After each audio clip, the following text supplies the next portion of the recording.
Jusqu'à 9 h, Good Morning Business. Et à 7h18, nous recevons Thierry Vignal, président de Mastéos. Bonjour. Bonjour. Merci d'être avec nous ce matin dans Good Morning Business. La PropTech Mastéos qui lève 40 millions d'euros. Ce que vous faites, c'est que vous aidez les particuliers dans leur investissement locatif. Mais alors, c'est ce qu'on disait tout à l'heure, vous faites vraiment tout de A à Z, de la recherche du bien jusqu'à la gestion locative. Expliquez-nous comment ça fonctionne.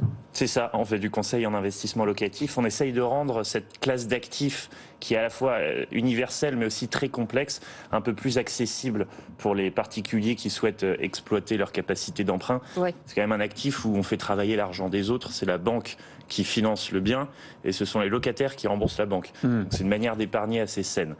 Et effectivement, on fait tout de A à Z maison. C'est pour ça qu'on est un peu moins de 400 aujourd'hui, parce qu'on a des chasseurs, des ouvriers, des architectes, des décorateurs, des gestionnaires locatifs. C'est-à-dire que vous aidez à acheter le bien, après vous aidez à faire les travaux, après Voilà. vous aidez à le mettre le bien en vente, à percevoir les loyers et à vous faire la compta. C'est ça. Achat, rénovation, ameublement, mise en location, gestion locative, compta. Ouais. Mais quand même, 400 collaborateurs, c'est beaucoup, même si vous avez un développement assez spectaculaire, croissance de 100% depuis 2 ans par exemple. Vous avez aidé combien de particuliers à acquérir un bien aujourd'hui ? Un peu moins de 1000. 1000, Ouais. mais quand même 400 collaborateurs, c'est beaucoup parce que vous faites beaucoup de choses. Est-ce que c'est un modèle rentable d'ores et déjà ou pas encore ? Et ensuite, combien vous prenez pour tous ces services ? Alors un modèle rentable, oui, ça a vocation à l'être. On est en phase d'extrême accélération, donc la croissance, ça coûte cher. C'est pour ça qu'on lève des fonds. Bah oui. Mais c'est un modèle qui est assez sain financièrement. On prend 5% à l'acquisition du prix net vendeur D'accord. et on prend 5% sur les loyers. Voilà. Voilà à quoi se résume notre modèle. Et avec 5% des loyers, vous permettez quand même effectivement de faire la compta, de percevoir les loyers, d'offrir une garantie, par exemple garantie locative, etc. La garantie loyer impayé, un service optionnel, on Supplémentaire. passe par nos amis de Uncle et ouais. Oui, c'est ça. Vous avez fait appel à tout un tas de start-up dans chaque spécialité pour vous aider et faire au mieux chaque tâche. C'est ça, que c'est un écosystème, la PropTech, où on est tous un peu amis entre fondateurs, et donc on se partage nos produits. Et quand on part en Espagne, par exemple, où on est présent, on appelle nos copains de Luco, d'Uncle, voilà, et puis on essaye de packager les mêmes produits ou de Préto pour le financement là-bas. C'est assez sympa comme ambiance. Alors on va donner des conseils parce qu'évidemment ceux qui nous écoutent et qui nous regardent sont intéressés par l'investissement locatif. Sur quelle ville vous êtes présent aujourd'hui en France ? Après on ira en Europe, hein, vous inquiétez pas. Sur quelle ville vous êtes présent en France et où est-ce que selon vous il est temps de faire des affaires ou pas ? On est présent dans une vingtaine de villes que j'énoncerai pas aujourd'hui, mais il y en a pas mal qui tirent leur épingle du jeu. Marseille, en ce moment, qui est vraiment quasiment à l'état de bulle, en tout cas de notre point de vue, parce qu'il y a une vente sur 2 chez Mastéos qui est à Marseille, en gros. Ah oui. Lyon marche très bien, alors que je pensais que les prix étaient trop élevés pour que ça intéresse les gens, mais ça marche super bien. Il y a Toulouse qui commence à prendre le relais sur Marseille, la Bretagne aussi, post-confinement. Pour vivre, en fait, finalement.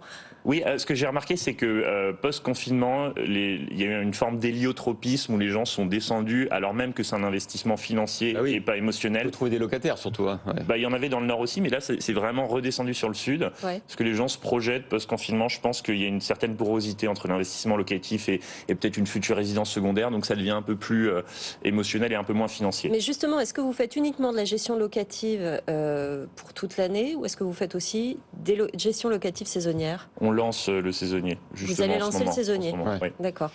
En Europe, parce que vous avez donc ouvert, vous le disiez, l'Espagne déjà, et bientôt le Royaume-Uni et l'Allemagne. L'Espagne et la Belgique. Espagne et Belgique.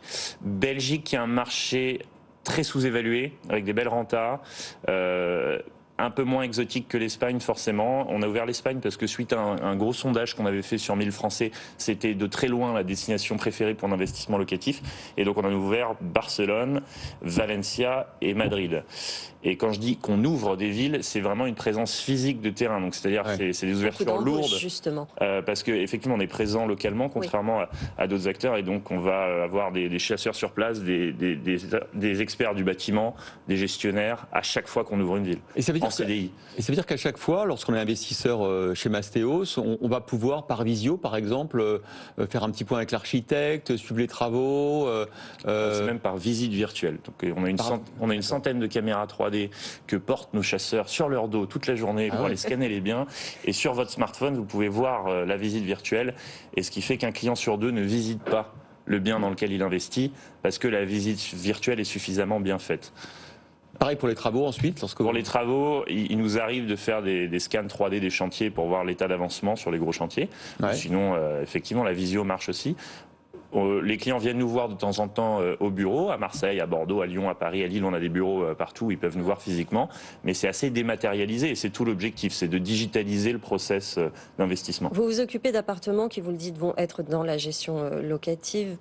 Peut-être aussi, vous commencez la gestion saisonnière, ça peut aussi être bientôt des résidences secondaires. Comment vous gérez le fait que les municipalités freinent des cas de fer en ce moment sur ce type de gestion, qui ne favorise pas finalement les habitants locaux forcément ?